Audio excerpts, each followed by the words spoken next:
Você viu aí chuva em São Paulo, chove aqui também em Florianópolis. Boa noite para você, o Band Cidade está começando agora.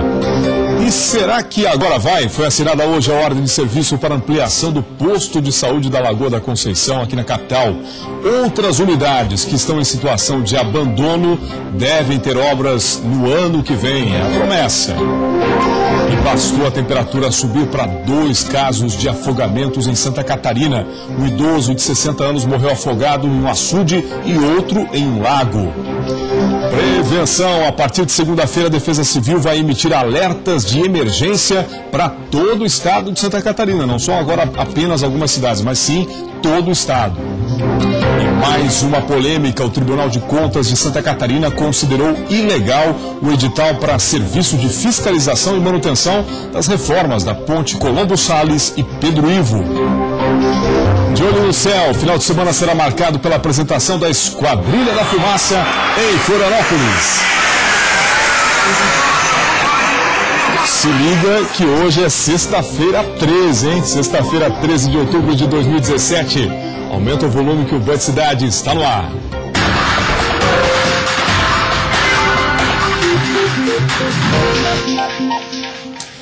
Obrigado aí pela sua companhia. Uma ótima noite de sexta-feira para você. Foi assinada hoje a ordem de serviço para ampliação do posto de saúde da Lagoa da Conceição aqui na capital.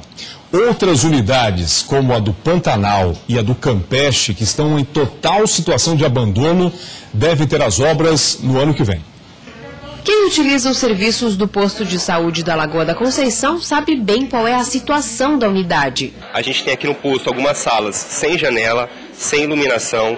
Nas salas de consulta a gente também tem problemas estruturais, por exemplo, mofo, as paredes estão descascando. Mesmo com uma estrutura pequena, a unidade tem 8.000 pessoas cadastradas e a procura por atendimento aumenta na temporada de verão. A ampliação prevê mais salas de consultórios e acessibilidade. Hoje a ordem de serviço para ampliação foi assinada. A obra deve começar já na segunda-feira. A Lagoa da Conceição há muito tempo necessita de uma ampliação. Hoje não tem salas suficientes para o seu atendimento. Então nós elaboramos o projeto e hoje estamos entregando a ordem de serviço, ampliando ainda mais o centro de saúde e reformando toda a estrutura já existente.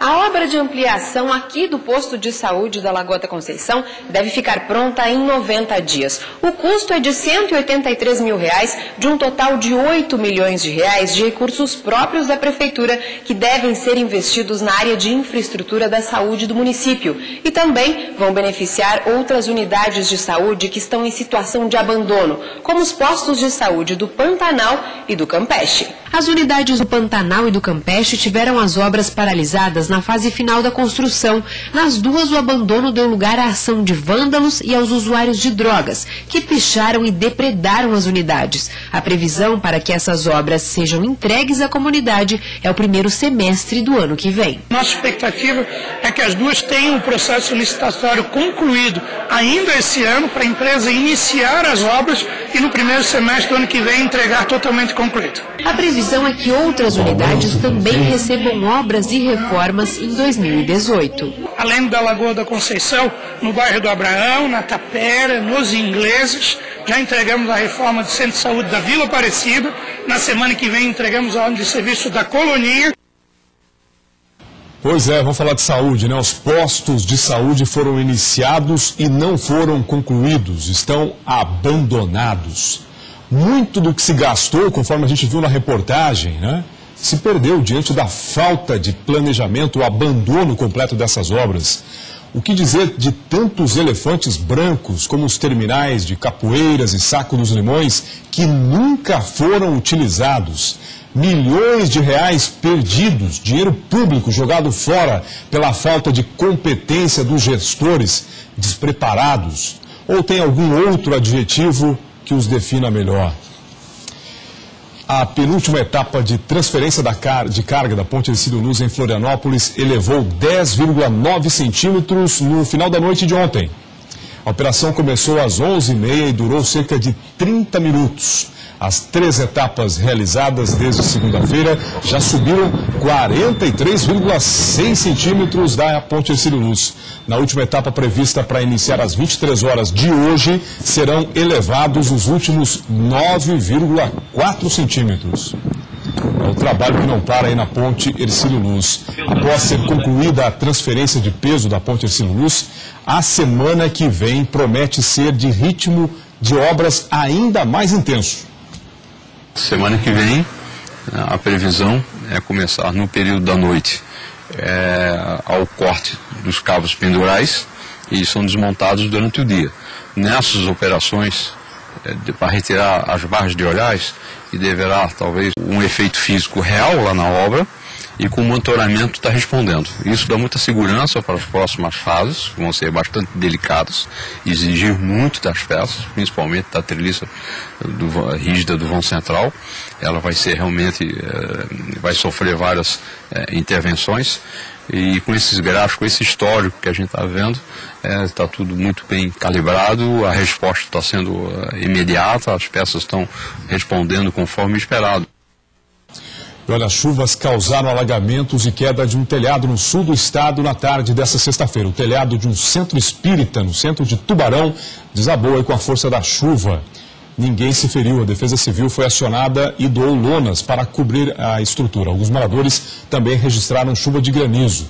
Em Laguna também foram registrados alagamentos. Uma das áreas mais afetadas foi o centro histórico do município.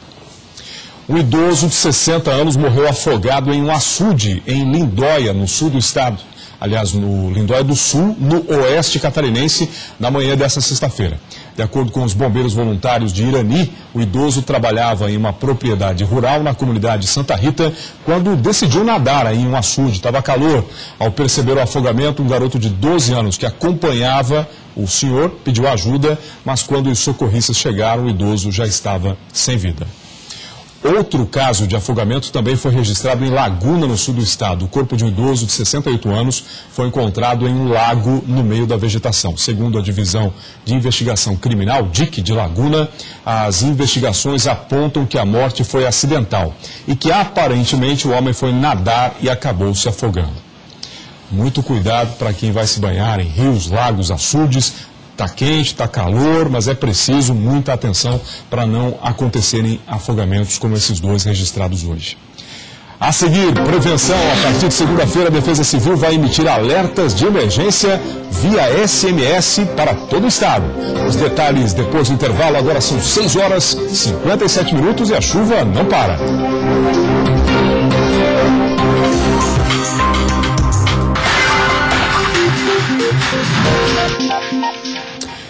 Agora são 7 horas, 1 minuto, temperatura aqui na capital nesse momento marcando 23 graus. Prevenção, a partir de segunda-feira a Defesa Civil vai emitir alertas de emergência para todo o estado via SMS. Até então, o serviço funcionava em apenas 20 municípios.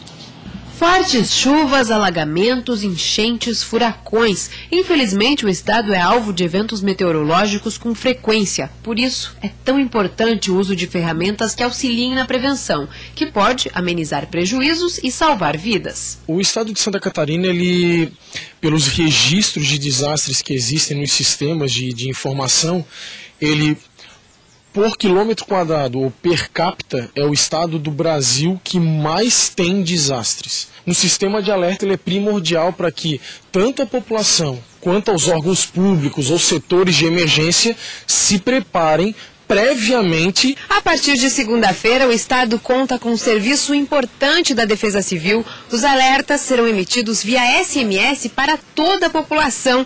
O serviço é gratuito. Para se cadastrar, é só enviar o número do CEP para o telefone 40199. Os alertas são breves e específicos. A intenção é avisar o cidadão sobre os fenômenos meteorológicos que ofereçam risco para a região. O serviço é de notificação de emergência. É alerta de desastre. Então não é passado na mensagem, por exemplo, se vai chover, se vai fazer frio ou calor. A não ser que essa condição tenha risco de algum problema. No estado, 20 cidades já contavam com o sistema que estava em fase de testes. Durante a reportagem, o celular da Defesa Civil, cadastrado para as notificações de todas as cidades do estado, recebeu um alerta. É assim que vai funcionar o serviço. Acaba de chegar uma notificação, né, um alerta para Vendaval, para o município de Pedras Grandes, no sul do estado, avisando que tem uma tempestade muito próxima e orientando as pessoas a buscarem abrigo, ficarem longe de placas, árvores e postes, além dos números de emergência 199 da Defesa Civil Municipal ou o telefone 193 do Corpo de Bombeiros Militar. As empresas de telefonia vão divulgar e convidar os usuários a se cadastrarem. Até 8 milhões de celulares podem receber os alertas em Santa Catarina. Pois é, quando você receber esse alerta no seu celular, no SMS, é para levar a sério. Não é à toa que eles compraram radares aí dos Estados Unidos, investiram uma fortuna nesses radares. É para isso, para você receber esse alerta e levar a sério. Em dia de mar agitado, o alerta é disparado para evitar a atividade pesqueira. E mesmo assim, alguns se arriscam e partem para o alto mar. Quem brinca com a sorte acaba flertando aí com o perigo. Cuidado, hein? O Tribunal de Contas do Estado de Santa Catarina considerou ilegal o edital, para o Serviço de Fiscalização e Manutenção das Reformas da Ponte Colombo Salles e Pedro Ivo, que ligam a ilha ao continente aqui na capital. Assunto que você vê no Giro de Notícias. Com a decisão, a reforma das pontes fica suspensa até que um novo edital seja feito. O tribunal considerou que a modalidade de pregão não se enquadra no serviço que estava sendo contratado. O DEINFRA disse que o pregão era o mais adequado porque tornaria os preços mais baratos. O valor da obra estava previsto em 29 milhões de reais. Um caminhão carregado com 4 toneladas de pescados ilegais, inclusive tubarões, foi apreendido na BR-101 em Barra Velha. Segundo a Polícia Rodoviária Federal, o material não possuía nota nem comprovação de origem.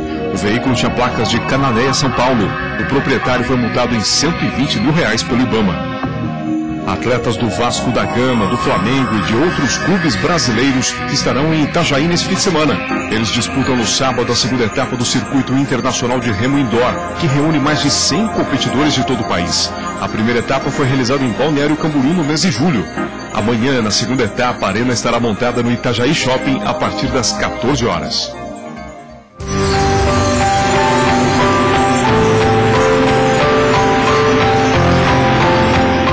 E a cidade do dia hoje é a linda Porto Belo. Os atrativos de Porto Belo aí na tela do Band Cidade.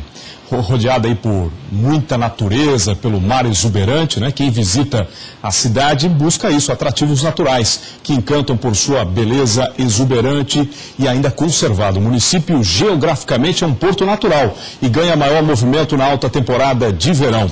Porto Belo está completando hoje 185 anos. Parabéns para Porto Belo, linda cidade. E o crescimento do agronegócio favorece a venda de equipamentos agrícolas lá no oeste. Vamos ver. Os tratores e colheitadeiras são os equipamentos agrícolas mais procurados pelos produtores rurais nesta época do ano. Eles são utilizados para o plantio e colheita das safras, principalmente de milho e soja. Um dos fatores que contribuíram para esse cenário positivo foi a alta safra de grãos de milho, soja e trigo, que deverá aumentar 26% em relação a 2016. Diante desse momento do setor, o mercado de maquinários é altamente favorecido. O produtor passa a investir em tecnologias que garantem a produtividade e o aprimoramento da lavoura. De acordo com esse gerente, nas últimas semanas já foram comercializados mais de 70 máquinas agrícolas. Com o aumento do preço do soja, do milho nessas últimas semanas, o pessoal está voltando a procurar os produtos novos ou usados, e está voltando a querer adquirir. O juro está baixo, juro de 7,5% no Modern Frota e 5,5% no Mais Alimentos. E tem financiamento para todos esses tipos de máquinas aí. A região oeste catarinense é a maior produtora de grãos do estado, com mais de 3 milhões de toneladas por ano. Chegou a hora de abrir a janela para os Estados Unidos, porque hoje é sexta-feira, é dia do Conexão Washington.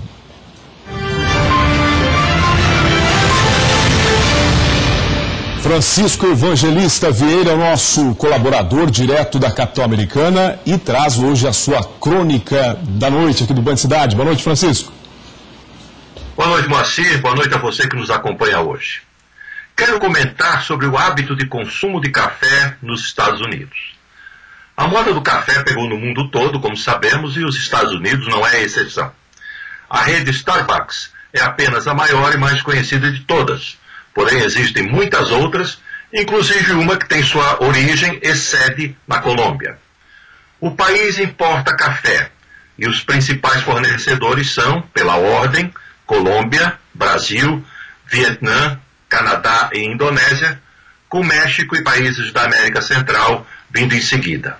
O Brasil ainda é o maior produtor mundial de café, mas o Vietnã já passou da Colômbia por larga margem. Consumir café sempre foi uma realidade nas residências americanas. Aliás, é famoso o café ralo consumido por aqui e que nós chamamos, caçoando, de chafé. Mas a febre do chamado café gourmet explodiu mesmo, foi nos anos 1990, acompanhando o momento em que a economia do país passava por ótima fase, mudando os hábitos de consumo dos cidadãos. Aí o consumo passou de coisa normal para hábito chique, inclusive moer os grãos em casa para comprar a marca de café que se julga melhor ou que está sendo badalada naquele momento, e um hábito para encontrar com amigos e até fazer reuniões em uma das lojas de café. A variedade na preparação do café parece não ter limite. O expresso é conhecido em todo o mundo, como também o latte e o cappuccino. Mas a partir daí, haja novidade. O café gelado é muito consumido. Também os cafés que levam chocolate ou nozes. O leite, que pode ser com ou sem lactose, com muita ou pouca gordura. Pó de canela é adicionado com frequência, assim como o chantilly. Talvez a diferença principal em relação aos mercados latino-americanos seja o tamanho do café. O expresso é servido em doses pequenas, como o nosso cafezinho brasileiro. Mas os outros tipos são servidos em doses de 100 a 250 ml, raramente em xícaras de porcelana, frequentemente em copos de papel, em nome da higiene e da praticidade para a cafeteria. Outra diferença para nós brasileiros. E por ser servido em copo de papel, é comum vermos as pessoas caminhando pelas ruas com um café na mão, coisa que não acontece nos países latinos. Os preços, claro, variam de cafeteria para cafeteria. R$ 8, o cappuccino de 100 ml uns R$ 12 e o cappuccino grande uns R$ 17. Nos escritórios é rara a figura de uma pessoa servindo café, água ou chá para os funcionários. O que existe é uma cozinha central, onde cada um se serve daquilo que deseja tomar. Mas o hábito se incorporou ao idioma. As pessoas dizem, vamos nos encontrar para um café, como código para o encontro que pode ser uma reunião, rever um amigo ou outra coisa qualquer. E o café será só a desculpa para tal encontro. Obrigado por sua audiência e até nosso próximo encontro. Obrigado, Francisco. Até semana que vem. Você vai ver a seguir. Fim de semana será marcado pela apresentação da Esquadrilha da Fumaça aqui na capital. Os detalhes da apresentação já no próximo bloco. Fique com a gente. O Bom Cidade volta já.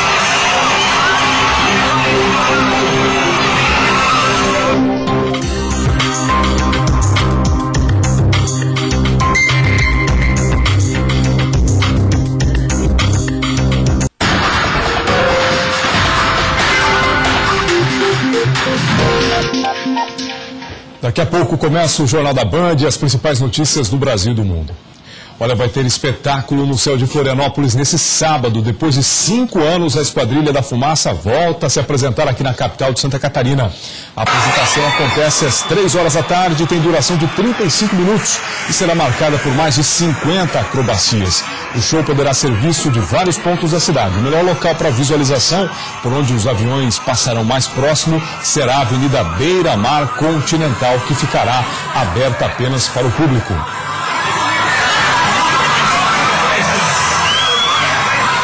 E em Chapecó, o trabalho solidário com o artesanato está beneficiando crianças carentes da África do Sul. Pinturas em vidros, tapetes e artesanatos dos mais variados tipos, feitos pelas mãos da dona Fátima Medeiros. Há mais de 30 anos, ela se dedica à atividade e toda a renda arrecadada é enviada para a organização não governamental Fraternidade Sem Fronteiras, que auxilia crianças carentes da África do Sul. No início era vestidinhos, depois era um vestidinho, uma calcinha, depois ia um sabonetinho. E aí eu comecei a produzir artesanato, que a renda toda do dinheiro vai para eles. Há mais de 6 anos, Dona Nadira aproveitou a profissão do marido, que é marceneiro, para produzir essas caixinhas de madeiras. Hoje, o casal busca novas tecnologias para aperfeiçoar o trabalho. Como a gente produz já de fibra de banana, de palha de milho, a gente faz machetado.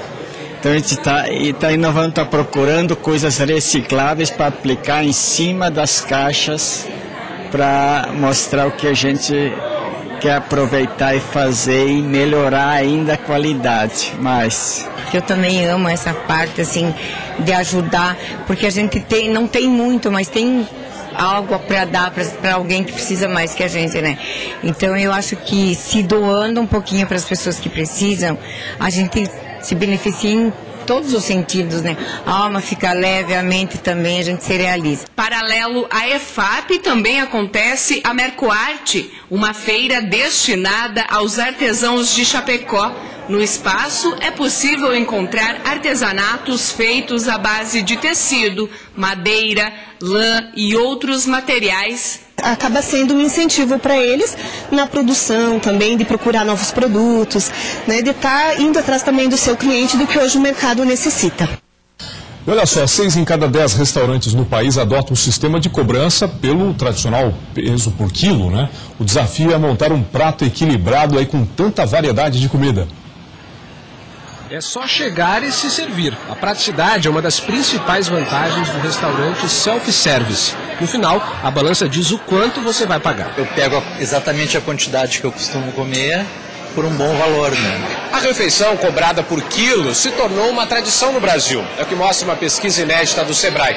6 em cada 10 restaurantes de pequeno porte oferecem essa modalidade, em que o cliente tem várias opções para montar o seu prato. Um restaurante como esse, por exemplo, ele tem vários giros ao longo do almoço, justamente porque as pessoas elas precisam dessa praticidade de se alimentar rápido e voltar para o trabalho. Mas com tanta variedade, o risco é exagerar. Por isso pedimos a ajuda desta nutricionista. Quanto mais colorido, melhor, porque cada pigmento, né, do vegetal está relacionado com um tipo de nutriente, né? Tem que resistir aos pratos gordurosos e dar preferência aos alimentos integrais. Nosso prato ficou dividido entre metade de vegetais e salada, 1/4 com uma parte de carboidratos, que entra o arroz e o feijão, e aqui temos 2 porções de carnes, né, de proteínas, uma de frango grelhado e a outra de carne, daí cozida, carne de panela com molho.